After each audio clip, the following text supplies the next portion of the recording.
Welcome to Ag Matters, covering positive agriculture stories from across Alaska on Big Cabbage Radio.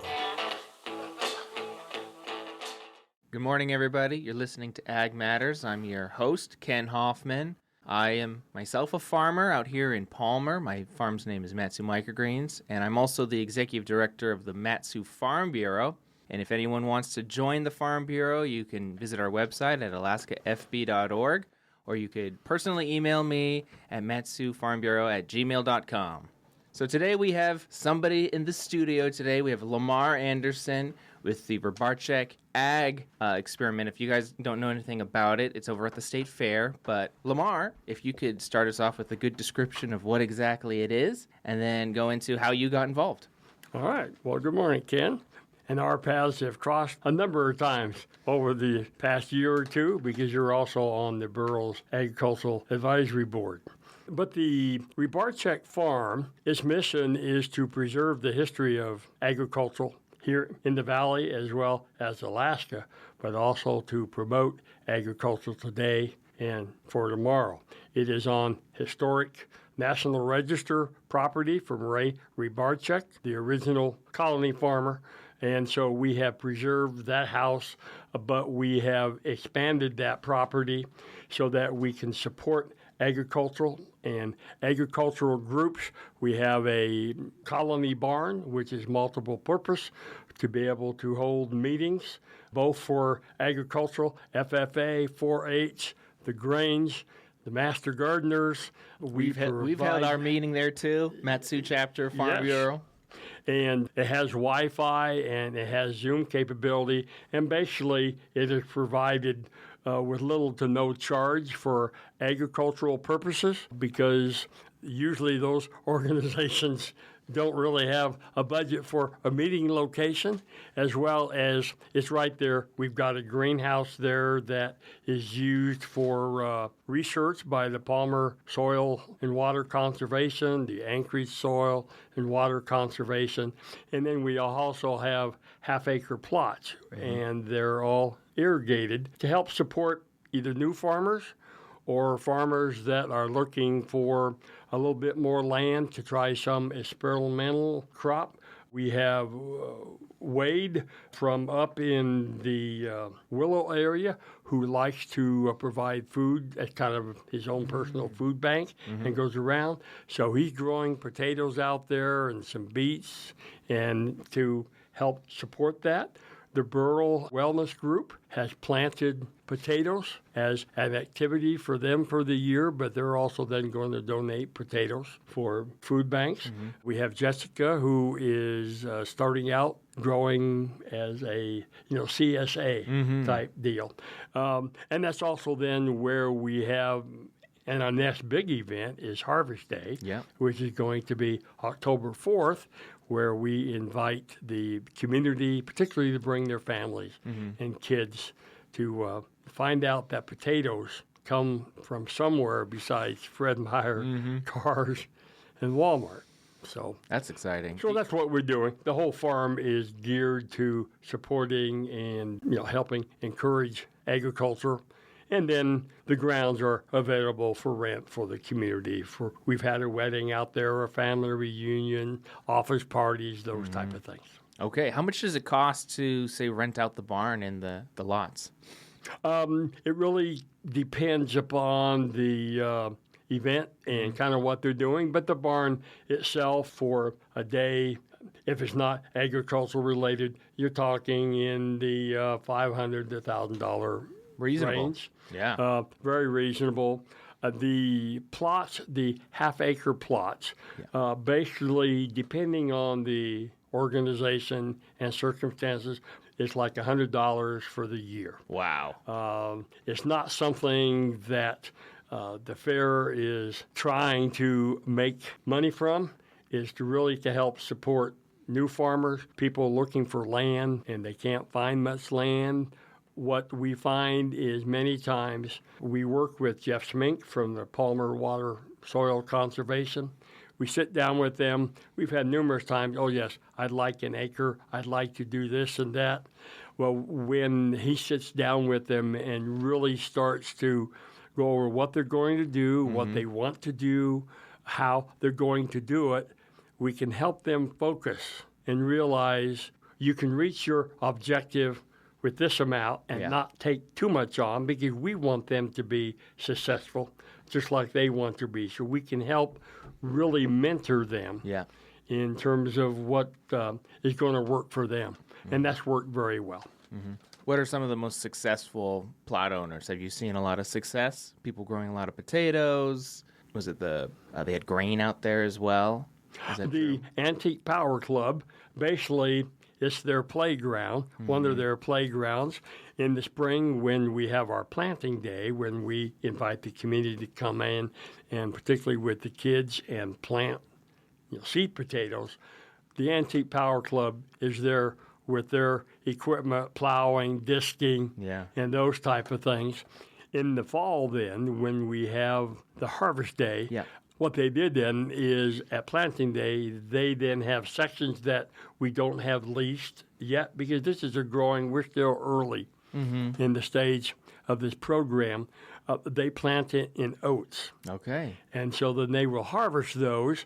Hopefully the timing is such so that they can harvest and bring their harvest equipment on harvest day.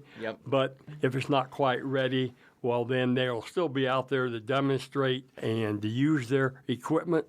Cool. But then they'll come back. Okay. And whenever that happens, the key is to watch the Alaska State Fair's website and the social media, because those are all advertised and marketed. Amazing. Okay, so during the fair time, because we're right now, the state fair's happening, can people go and visit the farm, tour the farm during the state fair? We don't really have it as part of a state fair activity. We tried that for a couple of years. And, when you sat in line to park for an hour or two or more, or you get to the fair, it's really not that far, but it's not your primary focus. If someone wanted to, yes, they could contact me. They could contact us, and then I would meet there, and they can see that. We really gear it more for the planting day and the harvest day, where we'll have the open house, wagon rides for the kids on Harvest Day, which is going to be October 4th. And it'll be advertised 1 to 3, but that's for the actual potato digging. But we always have some type of competitive chef contest dealing with potatoes. Last year it was potato soup. This year it's going to be potato salad. And there'll be various recipes, dealing with that. And the potato soup has always been very popular. So we will always have the potato soup for small cup sizes. People can enjoy that. The food forest, which we have there, which is under development, again, part of supporting agricultural, the different phases and types of agricultural, then that'll be a work day, and there'll be people there to help explain and show people what a food forest is and what the concept is. That's exciting. The day when you have the potato chef and the soups and things, what day is that? Is that October 4th October as well? 4th. Okay. That's right. That's exciting. At the farm, we charge the $5. It's just a registration fee, but what that does then, you get a 10-pound sack. And you can fill up and take home fresh potatoes. And it's really fun to watch the kids and adults who come out and do that.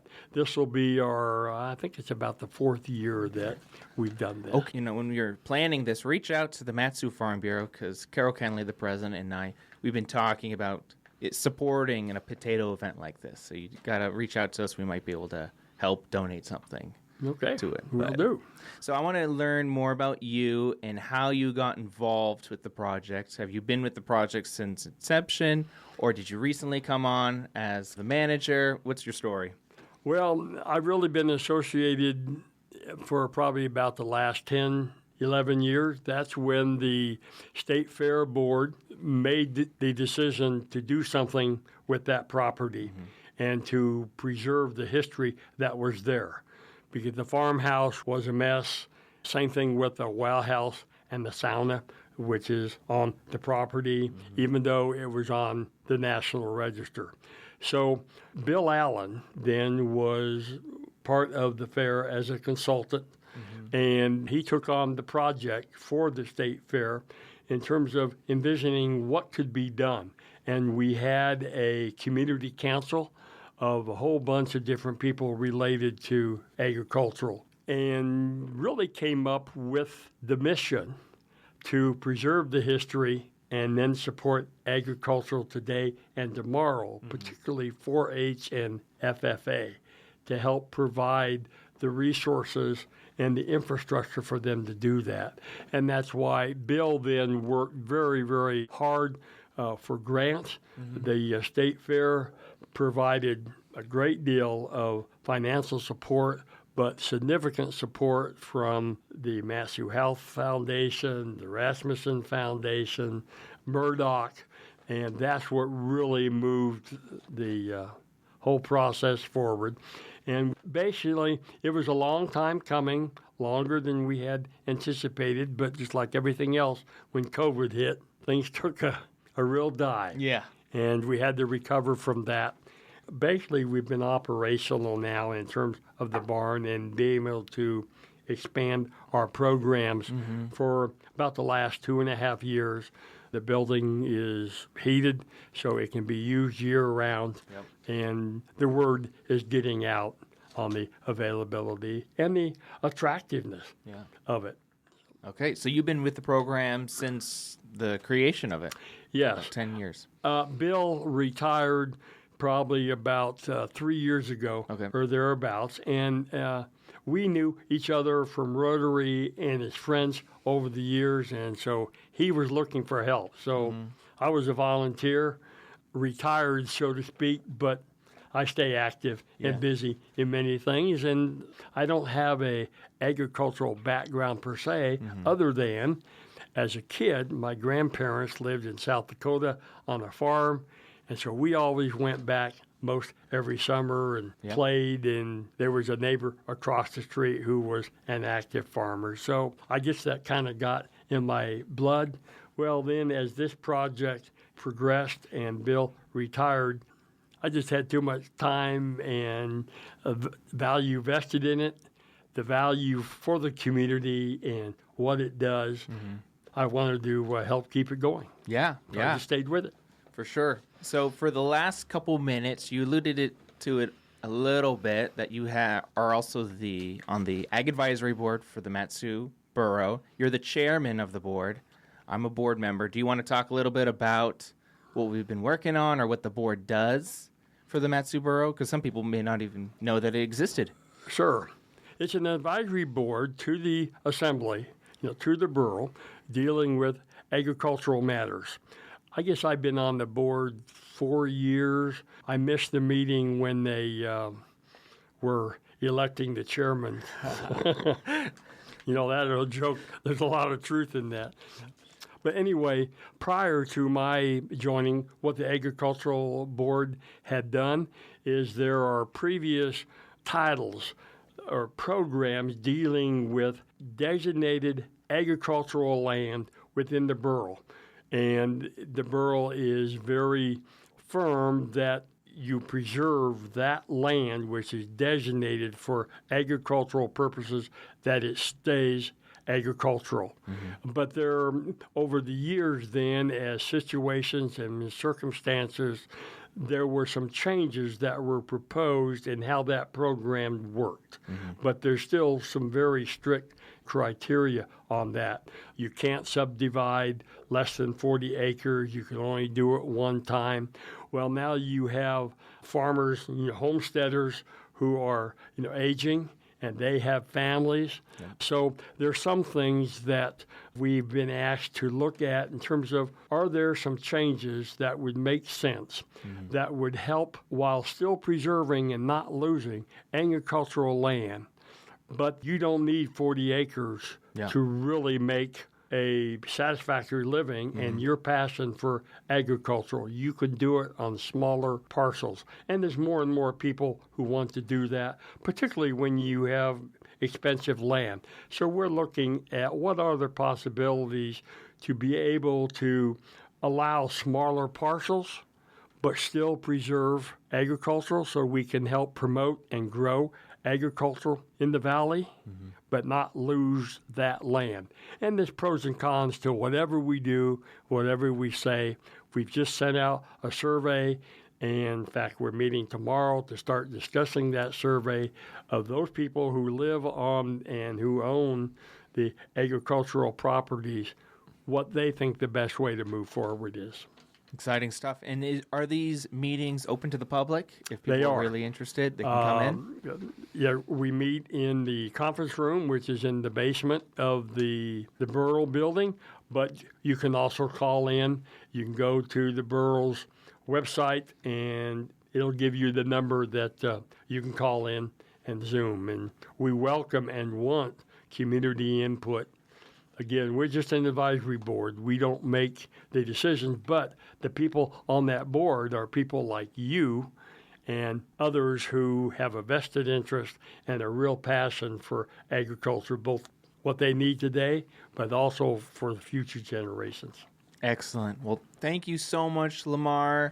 You're doing so much for the agricultural community here in the Mat-Su, and I really appreciate everything you're doing with the Rebarchek project and with the Ag Advisory Board. So thank you so much, and thank you for coming into the station today and taking time. I know you're busy.